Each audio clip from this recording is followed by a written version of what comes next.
probably the number one reason I gave up drinking was because here's another book recommendation. I read a book and it changed my whole attitude towards alcohol. It was by Ramdas and it's called Get Pissed Now. Be here now, it's your round. It's Ramdas and it's called Where Am I?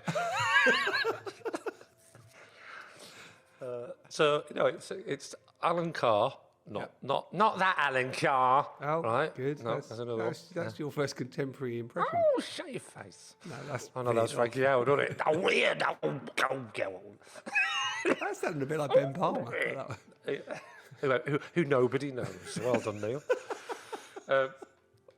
You can only do impressions of people when you're broadcasting if the person you're talking about is famous. Okay. It doesn't work if you just know them, Neil. Well, it works for me. I know him. Yeah, well, I know him, but no one else knows what he sounds like because he's a director. Oh, yeah. Isn't he? Okay.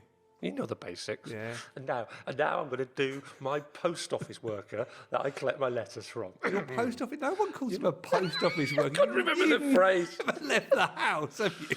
I don't deal with the public anymore. I meant to say postman. And now I'm going to do my postman. I said post office worker, panicked, and tried to get away with it by saying who I collect my mail from.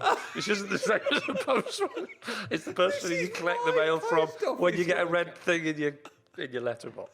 A red thing in your letterbox? What are you little red, talking about? You get a red slip that says come and collect it. Man of the people you are. Right. Me and Alan my postal Carr. office worker. Go on. Alan Carr, which I think is Allen, I might be wrong. Yeah. Carr, Alan Carr. And he's famous for giving up, getting people to stop smoking. Yeah, which is that's how I know him. Yeah, Alan Carr's quit smoking book. I think it's called Easyway or something. Yeah. And I was never keen on that phrase, Easyway. It sounds a bit like some sort of pyramid scheme type. But it works. It brand worked for thing. me. But incredible. I mean, it really is the world's most successful way of stopping smoking. Yeah. And then he brought out another one called Controlling Alcohol. Now, I wasn't what you'd call, I wasn't waking up in a skip. I wasn't that kind of drinker.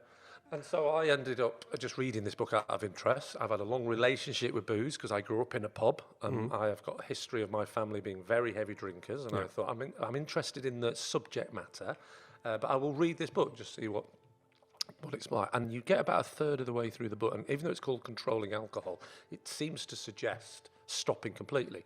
And he admits a third of the way through the book. He says, by now you've probably worked out I'm saying stop drinking completely. And the reason I had to call my book Controlling Alcohol was because everyone wants to stop smoking, nobody wants to stop drinking, so no one would have bought the book. So you've just ruined the book for Con. people. I think it's more of a way to improve your life. It's not a thriller. But he hid it a third of the way in for a reason, and now people are going, I'm not buying that. It's going to tell me to stop drinking. Yeah, I mean, it's almost as if no one's listening to this podcast, so it doesn't really matter. But